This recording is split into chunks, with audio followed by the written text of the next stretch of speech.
अहलियत से महरूमी के मसले पर खैरतबाद के रुकन असम्बली दानम नागेंद्र ने कहा कि इनके वकील ने असम्बली स्पीकर की जानिब से जारी नोटिस का तहरीरी जवाब दाखिल कर दिया है, ताहम इन्हें ज़ाती तौर पर पेश होने के लिए तलब नहीं किया गया। उन्हें वाज़ेह किया कि क़ानूनी तरीक़ेकार के मुताबिक जवाब दिया गया है। दानम नागेंद्र ने मज़ीद कहा कि BRS ने ताहाल इन्हें मुअत्तल नहीं किया। उन्होंने कहा कि वो इंतख़ाबात से किसी भी किस्म का खौफ नहीं रखते, कहा और इनका आइंदा रद्द-ए-अमल भी पार्टी के फैसले पर मुनहसर होगा।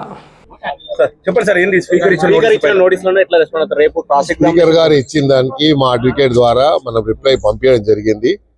మళ్ళీ నాకు స్పీకర్ నుంచి ఇంకా ఏం పిలిపేం రాలేదు. వచ్చినప్పుడు నేను నా అడ్వకేట్ వెళ్ళి మేము ఇస్తాం తప్పకుండా.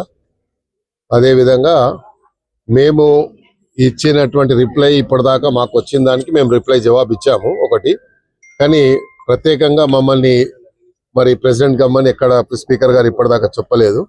చెప్పినప్పుడు నేను వ్యక్తిగతంగా పోయి ఉన్నటువంటి క్రాస్ ఎగ్జామినేషన్ పిటిషనర్స్ ఉంటుందని నేను అనుకుంటున్నాను. నాకు తెలిసిన లా ప్రకారంగా పిటిషనర్స్ కి ఉంటది.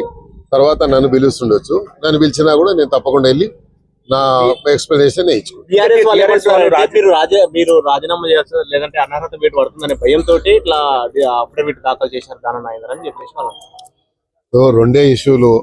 రాజీనామా చేయాల్సిన పరిస్థితి వచ్చినా, ఒకవేళ అట్లా డిస్క్వాలిఫికేషన్ వచ్చినా, నేను ప్రజాబలంతో ఇన్నిసార్లు గెలిచాను. అక్కడ ఆసిఫ్ నగర్ లో ఎంఐఎంఓలో అంత బలమైన ఉంటేనే నేను ప్రజలతో గెలిచాను. కాబట్టి ప్రజల మనిషిని, ప్రజల మధ్యలో ఉండేటోని. ప్రజాబలమే నా బలం. తప్పకుండా నేను అలాంటి పరిస్థితి వస్తే తప్పకుండా మళ్ళీ ప్రజాక్షేత్రంలో వస్తాను. తప్పకుండా మళ్ళీ పోట్లాడతాను.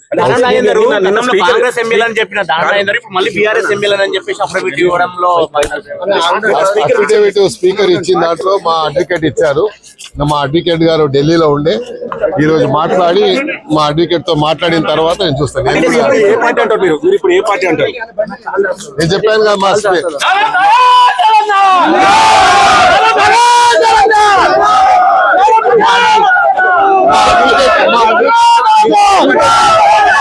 ఏమి ఇచ్చిండో తెలియదు, చూడలేదు. మా అడ్వకేట్ ఢిల్లీ నుంచి పంపించాడు. చూసిన తర్వాత ఎమ్మెల్యే మీరే కాబట్టి మీరు ఏ పార్టీ అని చెప్తారు? ఇప్పుడు ఎమ్మెల్యే కాదా నేను? ఎమ్మెల్యే ఉంటే చాలు కదా. ఎమ్మెల్యే నేను హైదరాబాద్ ఎమ్మెల్యే అని చెప్పు.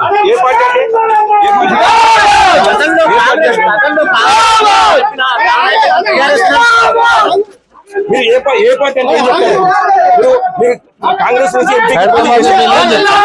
పార్టీ నుంచి ఎంపీకి పోటీ చేశారు. హైదరాబాద్ ఎమ్మెల్యే అని చెప్తాను. కాంగ్రెస్ పార్టీ నుంచి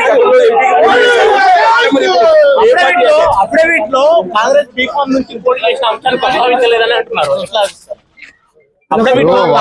ఇప్పుడు వాళ్ళు BRS వాళ్ళు చెప్పారు. నన్ను సస్పెండ్ చేయలేదు కాబట్టి సస్పెండ్ చేసి ఉంటే వేరే రకం ఉండేది. దానికి రేపు జవాబు వేరే చెప్పేది.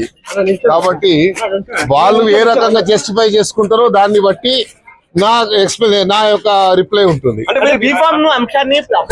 రేపు స్పీకర్ గారి దగ్గరికి పోయే విషయాన్ని నేను సబ్జుడిస్ అవుతుంది కాబట్టి అందుకే నేను ఎన్ని క్వశ్చన్లు వేసా చెప్తలేను. రేపు స్పీకర్ గారిని కలిసిన తర్వాత అక్కడ ఉన్నటువంటి కంటెంట్స్ ఏమున్నాయో దానికి రిప్లై ఇచ్చి నేను మళ్ళీ చెప్తాను.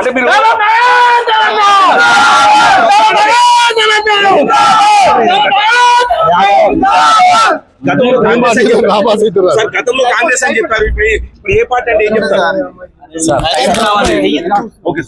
స్టేట్ లెవెల్ గతంలో కాంగ్రెస్ అన్నారు, ఇప్పుడు ఏ పార్టీ అంటే అయిపోయింది.